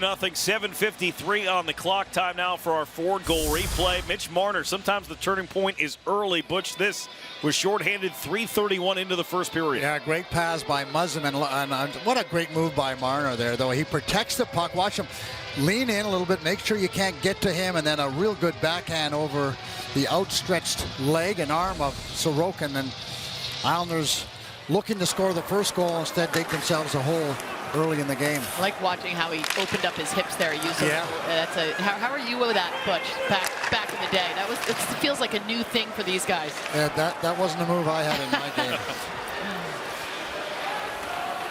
7.5 minutes to go here. Second ever game at UBS Arena. Islanders still looking for their first win in the new building. And they're looking to snap a 5-game losing skid. They have all been in regulation. Hoping somebody other than Brock Nelson can get a goal in this building. Nelson has not played since the end of the first period. Noah Dobson has left the Islander bench as well. As this shot comes through, a broken stick belonging to Muzzin. This is cleared down, and Wallstrom will come get it. Well, you know things are tough when you're getting the temps to the net, and then they're hitting and they're deflecting wide all the time. You know that every once in a while you figure maybe something will head back towards the net. And sometimes you got to hit the bottom, Brendan, before you can start to climb up. And now with another loss and the way they've lost, you know, maybe they're at the bottom now. They're going to hit the bottom. Let's hope they bounce. Yeah. Well, that's what you're hoping. Marner's drop for Bunting. They score! Bunting was trying to return the pass. I think it may have gone in. Sorokin was in the area. He was sliding across, and it just went under or between his legs. I mean, that goal is just, you know, typical of what the Leafs are doing so well. That, you know, Marner's taking credit. It looks like he's leading the pack, but again, watch the drive. A little drop pass, drive through the middle, and the Islanders aren't able to stay with him. That was Salo that couldn't keep up. I mean, there's the transition. So the Islander defense gets caught in between. Sorokin a little bit deep in his net. Well, maybe he had to because he had to respect the shot, and he's not able to make the save. And you know, with just 6 minutes to go, you know, this is near an impossible task. And the way that the Leafs have played, they just haven't given the Islanders a whole lot to get done. So it's now 3-0 as Mitch Marner scores for the second time tonight. He got the first, he has the third. And it's a pretty steep hill for the Islanders here in the third period, despite the fact that the Maple Leafs, at least in recent years, have had a penchant for blowing late leads. As Chara's shot is blocked, and not the way you want to block it by Costa. Chara gets it again, Beauvillier! And Sandin was in the way. Yeah, I mean, and credit the Leafs for getting a good defensive position, playing good man-on-man hockey when they've had to. But dealing with Beauvillier. Camp ahead now for Ritchie. Ritchie from center ice, and he'll shoot it in. Chara. Wayne Simmons getting the stick up high on the big man. Puck in the air. Palmieri did not realize it was right next to him as it dropped. Spezza found it. Hutton hands off here for Pajot. Pajot swings it Palmieri's way.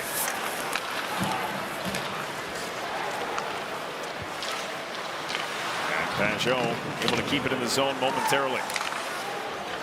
Spezza working on Pajot, sets up Ponick for a drive that goes past the net. Aho scoops it up. Salo with a shot, no rebound from Wall.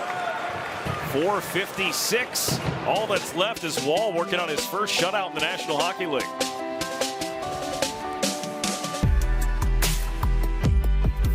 Running out of time tonight, down by 3, 4:56 to go. Hosting Toronto. Time now for our Duncan Field performance, and Mitch Marner, 2 goals in this one to add to his total, now 17 points so far in 20 games for Mitch Marner. All right, we talked about the stars of this hockey team, the Leafs hockey team, about how they perform. They're getting paid a lot of money, and they're earning it, and they're producing. This shot caromed off the backboards and right back through the crease. I'm not sure, and I don't study physics, how that was even possible, but it did. It came right back through the crease and then iced by the Leafs. And behind Wall. Yeah. I mean, if he moves in the wrong direction, he kicks it in his own net, so he wasn't quick enough to react to that crazy hop off the backboards. And maybe that says it all for the Islanders right now, Brendan. It's just the way things are going is that no matter what they do or what they try to do, it's just not working for them right now. Nylander trying to shovel it on goal. Aho wound up pushed into the post. Matt Martin and Tavares tangled up and went down. Boy, they went hard to the net. They drove wide, and the winger and the centerman, Nylander and Tavares, drove hard to the net. Noah Dobson has returned to the Islander bench, which is good news on a night where there hasn't been much. There he is.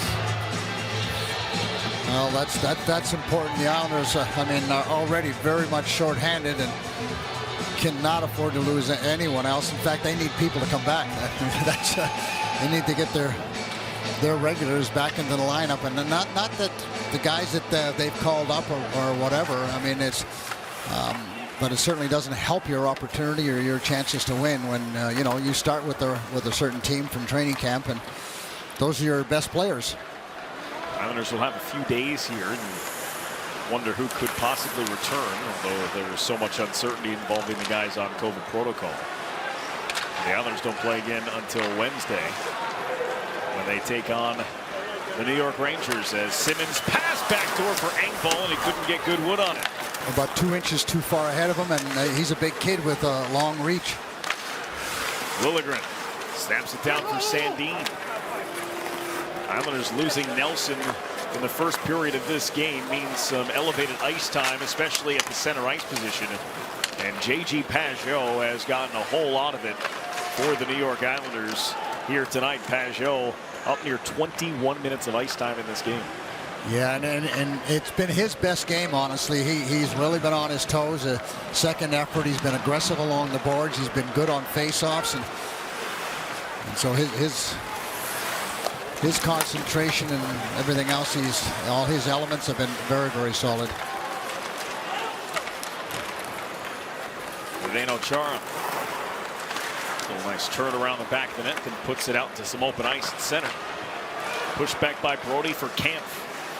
And the Islanders don't get back up on the blue line. Even with the puck going out to the red line and a little transition, Islanders are caught in deep, and that's a factor for them. That's why one of the reasons why they're spending so much time in their own zone. Islanders have been shut out once this season already, and that was at the hands of Mackenzie Blackwood and the New Jersey Devils. That was a very different game, though. 42 saves for Blackwood in that one. Yeah, this goaltender has had a pretty easy time, and really the Islanders had, I would say, 3 or 4 really good opportunities to score, clean looks, and miss the net, and those were their best chances. But the goaltender hasn't had to make a great save yet. Make sure you stay tuned. Highlights, analysis, and player reaction are coming up on the Mercedes-Benz Islanders post-game show, and that is coming up next. We've got 2:11 left here in regulation time. There is J.G. Pageau. No points in his last 7 games, including tonight.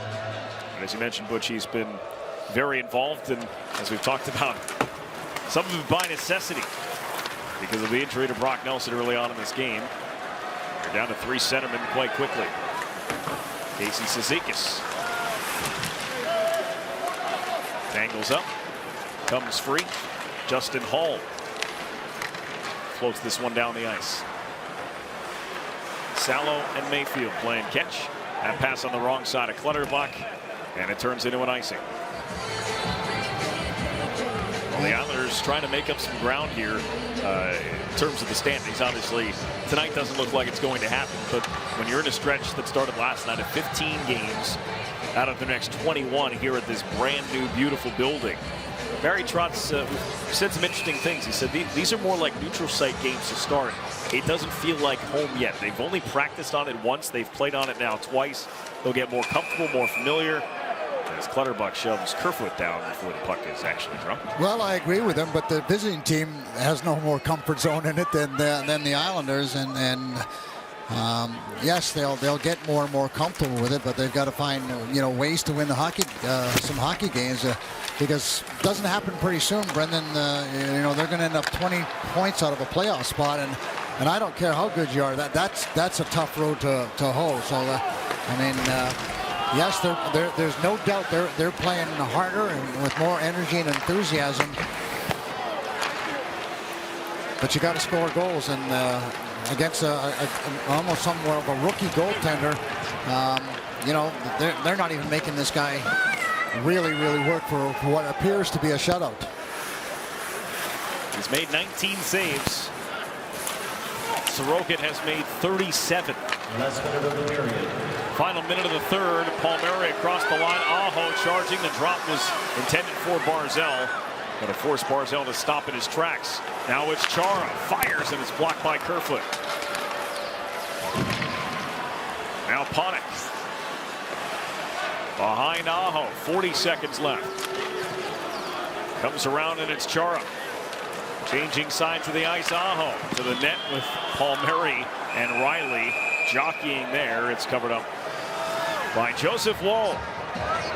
Well, looks like there's a little, no, maybe no issue. I thought there might be an issue, but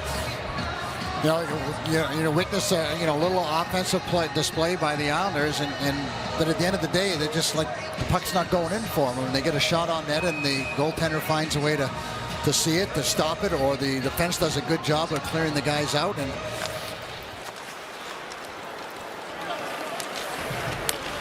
all that can change, Brendan, with one win. I mean, that's the truth of the matter. It can be an incredibly different, atmosphere for the Islanders, and a completely different way, the way they approach the game.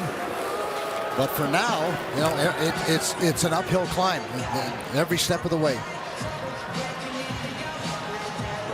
Islanders have managed just 6 goals total in their last 6 games that are all going to be regulation losses. And, well, if you're averaging 1 goal a game, my math is usually pretty good, and that's not a very good stat. Late 2-on-1 here for Toronto. Engvall, the pass blocked, and the net comes off. And the clock stops with 4.4. And Andre Kasha is just now getting back to his feet. But you got to admire the way the Maple Leafs have attacked the net. I mean, every time the puck's been able to get into the offensive zone, they're just driving to the net, and he trips about 10 feet in front of the net. He just toe picks, and down he goes. You can see he's already down and crashing into the post. Ooh, could have been tough because that a little bit on the head. He went right down the tunnel. Yeah. Joseph Woll played 3 years at Boston College. The last couple of seasons in the AHL with the Toronto Marlies. Tonight, he starts the game for the Toronto Maple Leafs, and in his second NHL game, he's picked up a 20-save shutout at the expense of the New York Islanders, who have now dropped 6 in a row. It's been a tough go for the Islanders, and the only positive thing I'll really say is that I like the effort in the last 2 games, but it hasn't been good enough, and the special teams are really a nightmare for the Islanders right now. I thought the penalty killing did a much better job, but the power play, when it had a chance to get them back in the game, Brendan, it's let them down, and it's let them down for quite a while now. They're celebrating on Toronto's side as they improved to 13-6-1 through their first 20 games. Islanders have a few days off to recover, and then the New York Rangers will make the trip to the island Wednesday on MSG Plus 2. Isles Rangers for the first time ever at UBS Arena. Live coverage begins at 7 p.m. Coming up next is the New York Islanders post-game show. Shannon Hogan, AJ Malesko getting ready from the concourse here at UBS Arena. 3-0, the final score. Maple Leafs take this one. For Butch Goring, I'm Brendan Burke. Have a great night. AJ and Shannon getting ready for the postgame.